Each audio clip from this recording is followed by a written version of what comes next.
प्रणाम गुरु जी। प्रणाम जी। अच्छा गुरु जी, कल आपने पुष्टि मार्ग के विषय में बताया था और वहीं पर फिर एक और जिज्ञासा मन में आई थी कि आप चैतन्य महाप्रभु के विषय में भी बताएं। जब भी कृष्ण भक्ति का नाम आता है, जब भी इस्कॉन का नाम आता है, जब भी फिर से वृंदावन में उस रौनक का नाम आता है, तो चैतन्य महाप्रभु बारंबार याद आते हैं। तो उनके बारे में, उनके दर्शन के बारे में, उनके अवदान के बारे में कृपया आज आप बताएं। चैतन्य महाप्रभु का जन्म 1485 ईस्वी में हुआ था। बंगाल का एक ज़िला है नदिया ज़िला, उस नदिया ज़िला में उनका जन्म हुआ था। पिताजी थे उनके जगन्नाथ मिश्र, कर्मकांडी ब्राह्मण थे वो। माँ का नाम था सची देवी।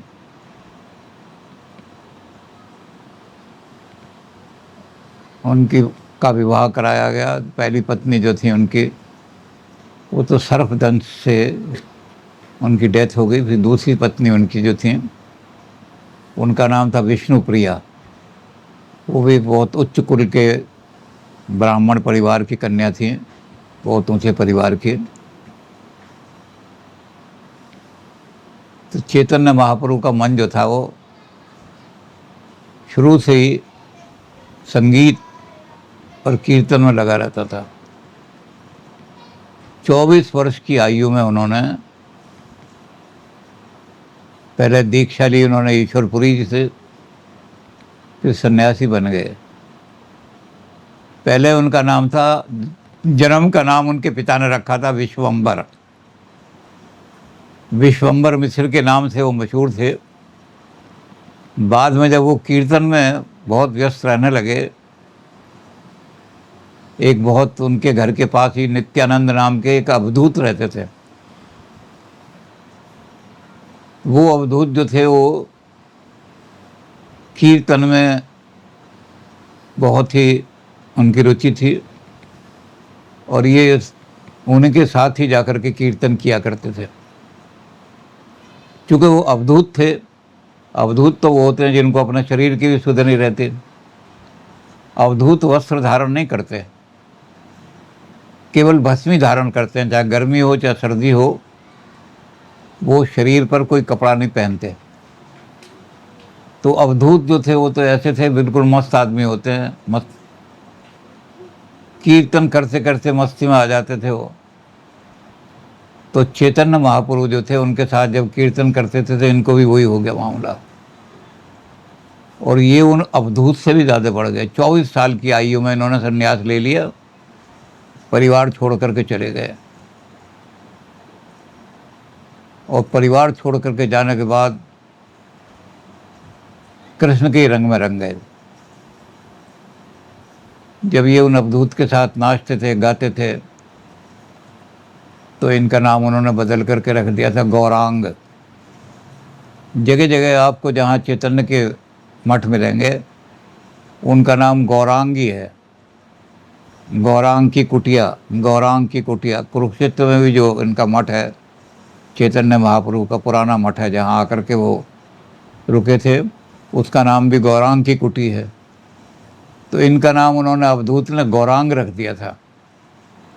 लेकिन जब ये सन्यास लेकर के घर त्याग करके गए और इन्होंने ईश्वरपुरी जी से दीक्षा ली, संत ईश्वरपुरी जी ने इनका नाम कृष्ण चैतन्य रख दिया। सन्यासियों के नाम तो ऐसे ही बदल दिए जाते हैं ना, तो इनका नाम भी कृष्ण चैतन्य रख दिया। और कृष्ण चैतन्य के बाद इन्होंने कीर्तन का ही, संकीर्तन का मार्ग ही अपनाया। कभी कभी ये इतने मस्त हो जाते थे उनके साथ कि लोग समझते थे कि पागल हो गया है। पागलपन की तरह नाचने लगते थे कृष्ण का गुणगान करते हुए। 1485 का वो युग था जबकि इधर वृंदावन में हमारे अष्टशाप के कवि जो थे, इनका सारा बोलबाल हो रहा था। कृष्ण भक्ति बहुत फैल रही थी वृंदावन में। वल्लभाचार्य इस कृष्ण भक्ति के उन्नायक थे। सबसे बड़े जो कृष्ण भक्ति की स्थापना करने वाले थे वो थे वल्लभाचार्य। उन्होंने वो संप्रदाय चलाया था, वल्लभाचार्य ने, पुष्टि संप्रदाय, पुष्टि मार्ग। पुष्टि का तो कल हमने बता ही दिया था। पुष्टि का मतलब है ईश्वर की द्वारा, ईश्वर की अनुकंपा, ईश्वर के द्वारा पुष्ट होना, ये पुष्टि मार्ग कहलाता है। और पुष्टि मार्ग ये मानते थे कि एकमात्र उपाय जो है भगवत प्राप्ति का, भगवान को प्राप्ति करने का, वो संगीत है, कीर्तन है। तो वृंदावन में तो वैसे ही कृष्ण कीर्तन का वहाँ सारे वल्लभाचार्य अष्टछाप कवि थे, जो उनमें सबसे कुम्मन दास, सूरदास, ये लोग तो बहुत ही मशहूर सारे के सारे। तो बंगाल की तरफ भी कृष्ण भक्ति का प्रभाव बहना शुरू हो गया था, लेकिन बंगाल में आया नहीं था अभी। बंगाल में उसको लाने वाले तो वही जो इनके साथ अवधूत थे, वही थे अवधूत, वो लाए थे। और उसी को उसमें रंग करके चैतन्य महाप्रभु कृष्ण के भक्त बन गए। कई बार वो इतने मस्त हो जाते थे कि लोग समझते थे इस पर मिर्गी का दौरा पड़ गया है, इसको कैसे उठाएं, और फिर अपने आप वो होश में आकर के नाचने लगते थे। तो इन्होंने यही काम किया कि कृष्ण भक्ति का प्रचार करना शुरू किया। सबसे पहले इन्होंने काम किया जो वो था हरि बोल कीर्तन। जहाँ भी जाते थे, कोई आदमी इनको मिले, कोई रास्ते में जाते हुआ मिले, काम करता हुआ मिले, किसी भी जाति का हो, चाहे वो जुलाहा है, चाहे वो चमड़े का काम करने वाला है, चाहे कोई और काम हो, इनके मुंह से एक ही शब्द निकलता था, हरि बोल। और इनका कीर्तन ही जो था वो कहलाता था हरि बोल कीर्तन। हरि बोल हरि बोल हरि बोल हरि बोल हरि बोल हरि बोल हरि हरि बोल हरि बोल हरि बोल हरि हरि बोल। ये चैतन्य महाप्रभु ने अपना रास्ता अपनाया और बड़ा सरल मार्ग लेकर के चले। इसके साधन के भी इन्होंने, कीर्तन के जो साधन थे उन साधनों का इस प्रयोग किया और किसी चीज़ का प्रयोग नहीं किया। कोई साधना की आवश्यकता नहीं। आप समाधि लगा के बैठे हैं, आप आंख बंद करके बैठे हैं, इस बात की कोई आवश्यकता नहीं। झांझ, मंजीरा, मृदंग और घुंघरू, ये साधना है सबसे बड़ी। जितना इनमें ताल आएगा उतना ही आपके जीवन में हारमोनी आती चली जाएगी। सारे बिखरे हुए इधर उधर जो सारे तत्व हैं आपके जीवन के, वो सब इकट्ठे होते चले जाएंगे। जीवन में बिखराव नहीं रहेगा बिल्कुल, क्योंकि मृदंग की जो ताल है वो आदमी की हर चीज़ को इकट्ठा कर देती है। पैर भी बिल्कुल गति से चलते हैं तो निश्चित गति से चलने लगते हैं। तो इन्होंने यही मार्ग अपनाया। इन्होंने कहा साधना के लिए ये 4 चीज़ें लो हैं, ये लो। और मार्ग कौन सा लो? हरि बोल हरि बोल हरि बोल। जिससे भी मिलते थे, अब वहाँ चूँकि तो ब्राह्मण परिवार में पैदा हुए थे, लेकिन जब इन्होंने कीर्तन वगैरह शुरू किया तो उसमें कोई जाति पाति नहीं, जो भी अच्छा संगीत गा सकता है।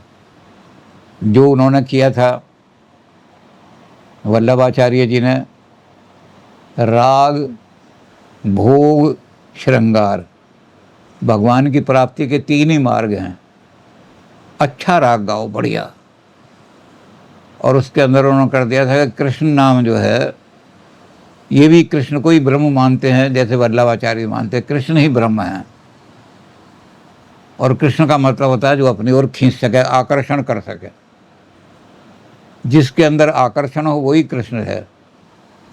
तो इसलिए वल्लभाचार्य ने कहा कि जो संगीत लोगों को अपनी ओर खींच सके, आप संगीत का मार्ग अपनाओ और साधना करो संगीत में ऐसी कि जो लोगों को अपनी ओर खींच सके। आप संगीत गा रहे हैं, तो लोग आपकी ओर खिंचे चले आए। ऐसा ना हो कि आप ऐसा गीत गा रहे हैं जिसको महफिल उखाड़ कहते हैं। महफिल उखाड़ने वाला गीत ना हो, बल्कि महफिल को जमाने वाला संगीत हो। तो इन्होंने भी वही मार्ग अपनाया। इन्होंने कहा कि कीर्तन का मार्ग ही ईश्वर की प्राप्ति का मार्ग है, और इस मार्ग में जाति पाति नहीं होती। जो भी अच्छा भगवान का गीत गा सकता है उसको हमारे मार्ग में हमारे साथ चलो। इनके साथ चलते थे सारे आदमी। एक चांडाल था, उस चांडाल को इन्होंने हरि बोल कह करके, जो वो कहने लगा जी आप तो ब्राह्मण हैं और मैं चांडाल हूँ, आप दूर से हरि बोल का कीर्तन करिए, आप मुझे स्पर्श करेंगे तो आप अपवित्र हो जाएंगे। उन्होंने कहा भैया कृष्ण की भक्ति जाति नहीं पूछती, सब भक्तन की एक ही जात। दुनिया में दो ही जातें हैं, एक वो जो भक्त हैं भगवान के, और एक वो हैं जो भक्ति नहीं करते, और कोई तीसरी जाति है ही नहीं दुनिया के अंदर। तो जब इन्होंने काम शुरू किया तो जो ऐसी जातियों के लोग थे जिनको लोग बड़ा तिरस्कार से देखते थे, असपर्श मानते थे, जिनको छूते हुए भी बोलते थे, वो सारे इनके साथ जुड़ने शुरू हो गए। उधर बौद्धों का भी ह्रास, बौद्ध धर्म का पतन हो रहा था। तो ऐसे बौद्ध जो थे, जो उपेक्षित थे, ब्राह्मण बड़ा प्रहार कर रहे थे बौद्ध धर्म पर। तो बौद्ध धर्म के बहुत सारे अनुयायी जो थे, क्योंकि बौद्ध धर्म में तंत्र बहुत घुस गया था, बौद्ध लोग जो थे वो तांत्रिक बन गए थे, जादू टोने करने लगे थे, तो लोग बौद्धों से बिल्कुल घृणा करने लगे। और इधर जो ब्राह्मण थे वो इस बात में लगे हुए थे कि बौद्ध धर्म का नाश करना है भारतवर्ष से। तो बौद्धों के अंदर गिरावट भी आ गई थी और बौद्धों के ऊपर प्रहार भी हो रहे थे। लेकिन बौद्धों को एक रास्ता मिल गया, हरि बोल संकीर्तन। मृदंग बजा रहे हैं, मंजीरे बजा रहे हैं, खड़ताल मंजीरा, दो ही हथियार हैं साधना के। आप खड़ताल बजाइए और ताल मिला करके बजाइए। जितनी ताल मिलेगी उतने आपकी जीवन की बिखरी हुई सारी शक्तियाँ इकट्ठी होती चली जाएंगी और मस्ती का समय आता चला जाएगा। तो हरि बोल कीर्तन में इतने लोग इकट्ठे हो गए, सारे जो गिरी हुई नीचे की गिरी हुई जातियाँ थीं वो तो सारी खड़ी हो गई। उन्होंने कहा कि आज एक सहारा मिल गया। जो लोग हमसे बिल्कुल घृणा करते थे, और ख़ास तौर से जो कर्मकांडी ब्राह्मण थे, वो तो इनको अछूतों को बिल्कुल इनके पास ही जाना पसंद नहीं करते थे। तो जब इन्होंने ये सारा आंदोलन चलाया तो सारे अछूत वर्ग जो था वो सारा का सारा इनके साथ खड़ा हो गया। एक बड़ा संप्रदाय बना लिया इन्होंने, और सरल मार्ग है, हरि बोल कीर्तन करो हरि बोल। लेकिन जो बौद्ध थे, ऐसे कई लाख बौद्ध जो बंगाल के अंदर उधर से तो उपेक्षित थे, क्योंकि उन्होंने तंत्र का मार्ग से कर पाया, और इधर ब्राह्मणों ने उन पर चोट करनी शुरू की थी, तो कहाँ जाए। तो जब उन्हें रास्ता मिला तो कई लाख बौद्ध थे हिंदू धर्म में प्रवेश कर गए। हिंदू तो नहीं कह सकते, चैतन्य भक्ति में। बंगाल वैष्णव मत कहलाता था, ये बंगाल वैष्णव मत में प्रवेश कर गए और चैतन्य जगह जगह अपना मत फैलाना शुरू कर दिया। चैतन्य कहने लगे भक्ति में, जैसे उन्होंने पहले कहा था भक्ति मार्ग वालों ने नारद भक्ति सूत्र में, कि भक्ति में आपको कुछ नहीं करना पड़ता,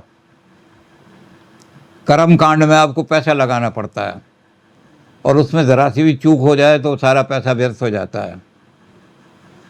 आपने घड़ा रखना है इसमें कर्म कांड में, तो कौन सी दिशा में रखा जाएंगे। तो ब्राह्मण ने कहा कि ईशान कोण में घड़ा रखा जाता है, लेकिन आपने कहा कि कलश तो रखना है, और ईशान की बजाय आपने पूर्व की दिशा में कलश रख दिया, तो सारा आपका कर्म कांड बेकार हो गया, कोई फल नहीं मिलेगा। तो कर्म कांड बड़ा टेढ़ा मेढ़ा भी था और कर्म कांड में पैसा भी खर्च होता था। अब आपने यज्ञ कराया, कर्म कांड में हवन कराया, घी चाहिए, तो पहले क्या था, शास्त्र क्या कहते हैं, शास्त्र कहते हैं गऊ का घृत होना चाहिए, गऊ का दूध होना चाहिए। अब आजकल तो भैंस के घी से हवन करा देते हैं, शास्त्रों में कहीं भैंस के घी का वर्णन नहीं है। तो कर्म कांड बड़ा कठिन मार्ग है और पैसा बहुत खर्च होता है कर्म कांड में। तो चाणक्य ने कहा कि गरीबों के लिए ये मार्ग उचित नहीं है। कर्म कांड का मार्ग गरीबों के लिए बिल्कुल उचित नहीं है। कहाँ से लाएगा गरीब घी? घी का ही दीपक जलाओ। तो एक आदमी के घर गए चैतन्य, कीर्तन करते हुए। वो चमड़े का काम करता था। ये जाकर के उससे मिले, हरि बोल हरि बोल हरि बोल हरि बोल हरि बोल हरि बोल हरि बोल हरि बोल हरि बोल। जब उसके घर पहुँचे तो वहाँ उसने कहा कि आओ महाराज, और यहाँ नाचने लगे। वो दीपक लेकर के आया। उस दीपक में तेल था, और तेल भी चूँकि वहाँ सरसों का तेल भी बड़ा महंगा मिलता है बंगाल में, तो महुए का तेल लेकर के आया। महुए के तेल में कुछ दुर्गंध सी आती है। तो जो इनके साथ में एक दो ब्राह्मण थे, उन्होंने कहा कि महुए के तेल से भगवान प्रसन्न नहीं होते, इससे कहो दीपक घी का दीपक बना करके लाया। चैतन्य महाप्रभु ने कहा कि भगवान ने जो इसको दिया है वही भगवान को अर्पित करेगा। ये जिस दिन भगवान इसको घी के लिए पैसा दे देंगे, ये घी के दीपक जला देगा। इसलिए सारे दीपक जो हैं वो प्रकाश की ओर ही ले जाते हैं, चाहे वो महुए का हो चाहे सरसों का हो। तो गरीबों को ही लग गया कि ये मार्ग हमारे लिए बहुत अच्छा है। तो लाखों आदमी इनके साथ जुड़ गए। फिर इन्होंने इसी कीर्तन मार्ग को लेकर के सारे भारत का भ्रमण करना शुरू किया। वृंदावन में आए चैतन्य महाप्रभु। वहाँ बहुत बड़ा गौड़िया मठ है वृंदावन के अंदर। और वृंदावन में अष्टछापी भी मिल गए सूरदास के साथी। निराकार भक्ति बिल्कुल नहीं थी वृंदावन के अंदर। साकार कृष्ण को पूजा जाता था। कृष्ण की बड़ी सुंदर आरती, जैसे उन्होंने तीनों चीज़ें बताई थी वल्लभाचार्य ने, इन्होंने वो चीज़ें तो नहीं बताई। वल्लभाचार्य का श्रृंगार, राग, भोग और श्रृंगार, भगवान का बढ़िया से बढ़िया श्रृंगार करो। तो इसलिए वृंदावन में आपने देखा होगा कि मूर्ति का बहुत सुंदर श्रृंगार करते हैं। मथुरा में तो परंपरा दूसरी थे। मथुरा में तो ये है कि द्वारकाधीश के मंदिर से सुबह ही घोषणा हो जाती है कि आज हरि घटा होगी। हरि घटा का मंदिर मतलब यह है कि मंदिर के आज अंदर हरी ही चीज़ है। पर्दा भी हरा होगा, भगवान का चोला भी हरे रंग का होगा, राधा जी की साड़ी भी हरे रंग की होगी। तो सारे मंदिरों में मथुरा में तो एक सही श्रृंगार मिलेगा। किसी मंदिर में चले जाओ मथुरा में तो द्वारकाधीश के मंदिर से घोषणा हो गई, आज बसंती घटा मथुरा पर आई है, तो वहाँ फिर बसंती चोला। लेकिन वृंदावन में ऐसी कोई पाबंदी नहीं है। वृंदावन में तो एक से एक बढ़िया। और अब तो आजकल तो जो इस्कॉन वालों के मंदिर हैं, इस्कॉन वाले मंदिर मूर्ति भी भगवान की बहुत सुंदर बनाते हैं और श्रृंगार भी बहुत सुंदर करते हैं। वृंदावन में इस्कॉन वालों का मंदिर कहलाता है गोरों का मंदिर, क्योंकि वहाँ विदेशी गोरे बहुत आते हैं। और वहाँ वही परंपरा चलती है, मृदंग बजाओ, मृदंग मजीरा झांझ, झांझ मजीरा मृदंग। थोड़ा सा परिवर्तन कर दिया है कि घुंघरू अब निकाल दिए हैं, लेकिन ये घुंघरू लेकर के पहन करके नाचते थे और कीर्तन किया करते थे। इनके कीर्तन का नाम था हरिबोल, हरिबोल कीर्तन। सारे वृंदावन पर ये छा गए। जीव गोस्वामी, रूप गोस्वामी जैसे आदमी जो थे वो इनके शिष्य बन गए वृंदावन में। और वृंदावन में चैतन्य की जय जयकार होने लगी सारी की सारी। उस कृष्ण भक्ति को लेकर के सारा वृंदावन से लेकर के बंगाल तक, बिहार, बंगाल, वृंदावन सारा ये कृष्ण भक्ति से गूंज उठा सारा का सारा, चैतन्य महाप्रभु के कारण से। चैतन्य महापुरुष जो थे उनके साथ चूँकि ऐसे रोग लग गए थे जिनको कोई नहीं पूछता था। जैसे हमने बताया कि जो अछूत थे ब्राह्मण उनको छूते भी नहीं थे, पर ये तो कहते थे कि जो अच्छा गा सकता है, भगवान को रोग डुबा सकता है, वो सारे के सारे किसी जाति का हो, कहीं से भी आ जाओ। जो कीर्तन अच्छा कर सकता है, नाच सकता है, अच्छा मृदंग बजेगा उस पर नाचो, तो सारे जो थे जब आ गए। तो उन्होंने चैतन्य ने कहा तो भगवान की अनुकंपा जो है उसी पर होती है जिसमें अहंकार ना हो। भक्ति मार्ग में एक चीज़ का त्याग करना पड़ता है, पैसे का त्याग बिल्कुल नहीं करना पड़ता, किसी वस्त्र का नहीं त्याग करना पड़ता। आपके पास कैसे वस्त्र हैं, कैसे वस्त्र नहीं हैं, ये नहीं देखना पड़ता।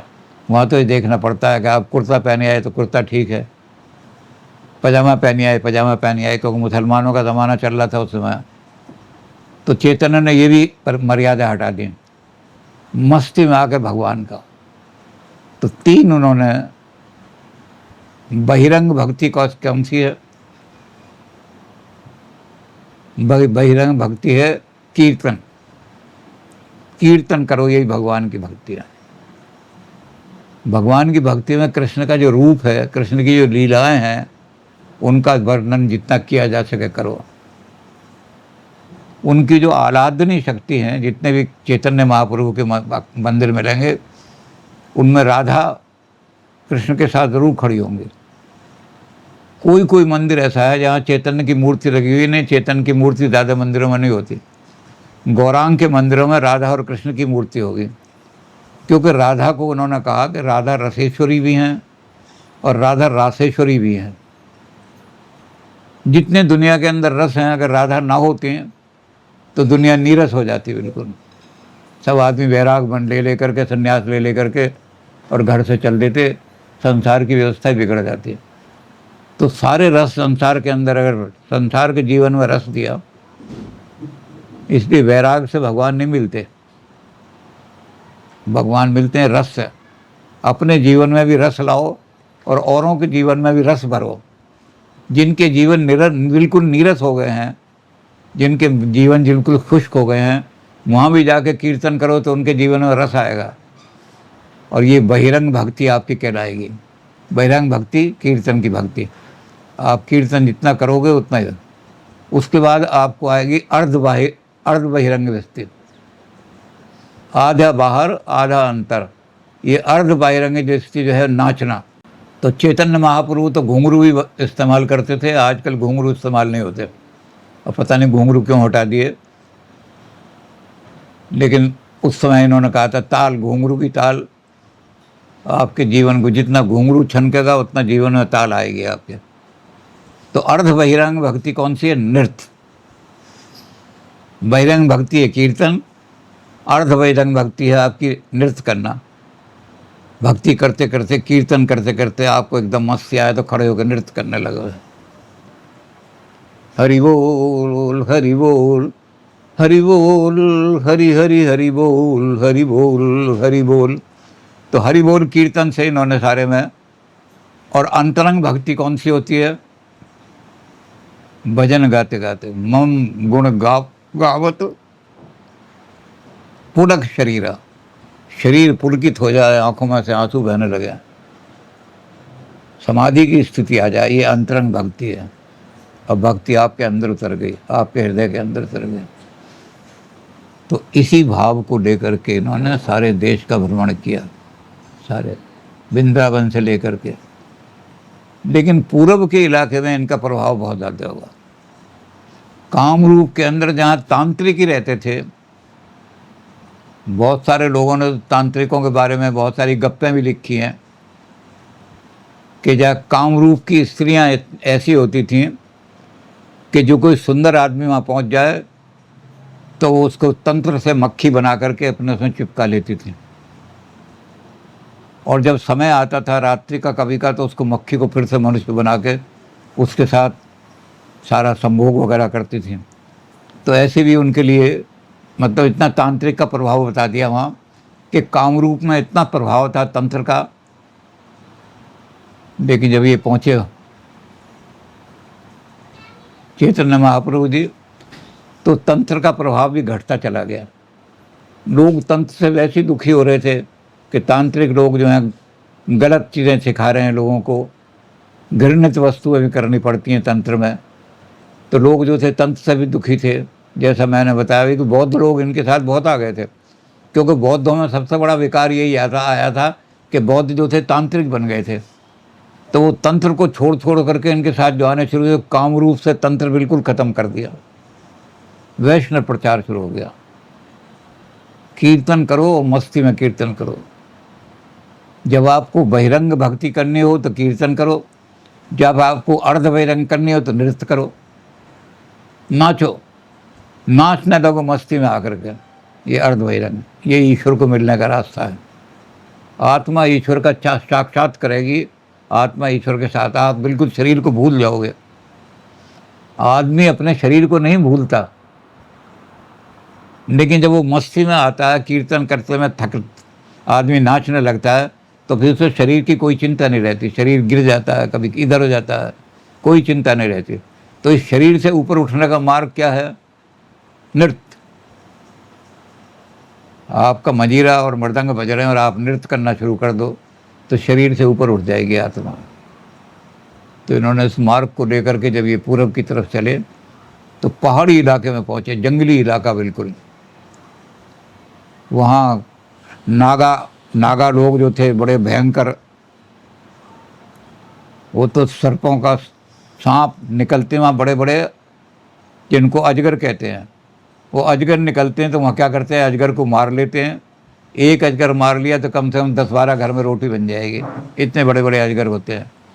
तो इतने भयंकर लोग थे नागा लोग। गारू की पहाड़ियाँ, खासी की पहाड़ियाँ जो आसाम से भी आ गए हैं, ब्रह्मा और आसाम को अलग अलग करती हैं, वहाँ जा कर के उन्होंने जब कीर्तन करना शुरू किया